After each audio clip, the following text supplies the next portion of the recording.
Good morning, comic book fans. Welcome back to Comics in 5 Minutes. I'm your ever-loving host, Shorty, and today, after reviewing several small independent stuff, or at least not huge, recently, I'm going to go something a little bit bigger. We're going to do Planet of the Apes, a huge movie franchise, and it's owned by Marvel Studios, and I'm fairly sure that's just because Marvel and Disney bought out Fox recently, and they've got the rights to it, and if Marvel can have a chance of making some money off something, then why the hell wouldn't they?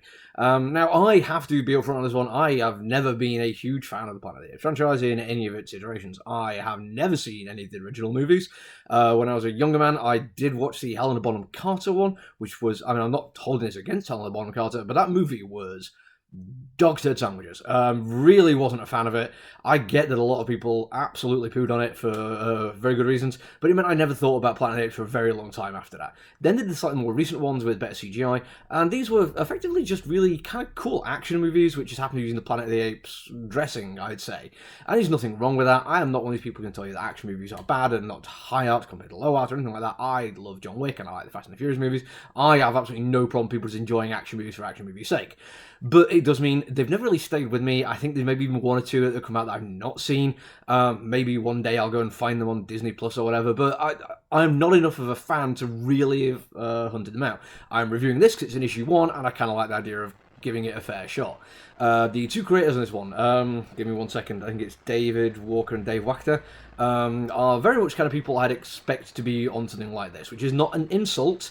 These are competent creators, a good writer and a good artist who managed to elevate certain aspects of the story, but they've been given a very solid IP. They've been given something where it's kind of hard to imagine people won't buy it.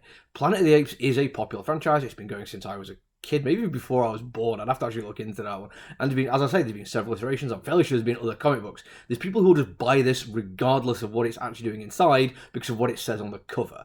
And that comes to my first point, because the cover made me think maybe we are going to move away from the more contemporary action-oriented stories and jump to a bit more of a future where we can actually see what has happened as a result of all the stuff that's happened in the movie so far. Turns out we're not doing that. We actually start as the first injection is given to the first great ape. And then it jumps forward several years into the future, and then each time jump is a little bit back, heading towards the start point, but then rounds up quite nicely being back in the future. Well, not the future. I think it's still in like 2016 or something like that, so it's still not even going beyond where we are now. Now, that meant I was a little bit disappointed. I was hoping for something a bit bigger and moving away from what's already been done. But I liked the idea of the narrative working that way. It shows, for a start, how at the more contemporary end, shall we say, we have religious fanaticism and how much they're willing to do because they absolutely believe that God created Earth for humanity, and the fact that the apes are immune to this virus, the simian flu, and are becoming more clever and basically going to take over and become Planet of the Apes, that they are acting in God's righteous anger to stop them. And it's kind of nice as you see that as the end point, and then you jump back, you see how it's basically lifted up. It's a pretty basic understanding of conspiracy theory and victim blaming, kind of, and basically refusing to accept responsibility, because effectively what's going on here is humanity is messing with the biodome, or the biome, and not ready for the consequences, which there will be. Of course there will. We are living in, to be honest, some people refer to it as a fragile ecosystem. It is, if you think the ecosystem is there for us. I think that if humanity all left this planet, the planet would absolutely be fine without us. But that's not the point of the comic book. The comic book is literally, this is the bad thing that humans are doing. And I like that it's there, but it never really goes above and beyond kind of surface level. Other comic books and other stories have done way better jobs at looking at the damaging nature of conspiracy theory and how this idea of in-groups and out-groups can really mess with people's minds and make them believe a whole bunch of terrible, terrible things. Now, it's not to say it's not good.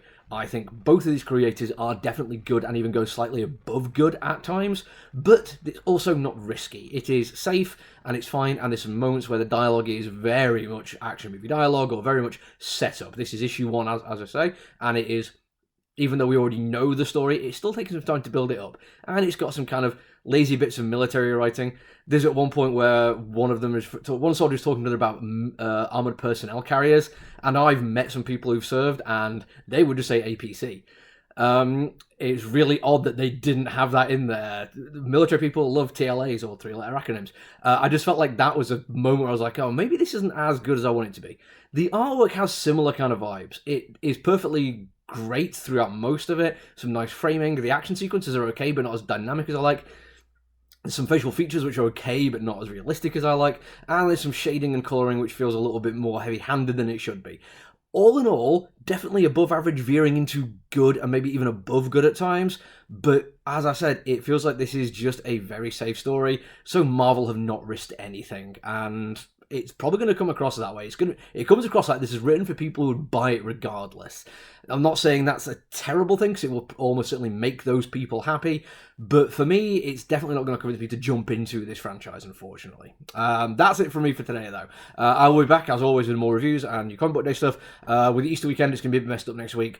Make sure all the incantations are done and the runes are carved in the correct manner, and then you won't miss anything, and it's all good. Until I see you all again, though, look after each other, everyone. Stay safe. Bye!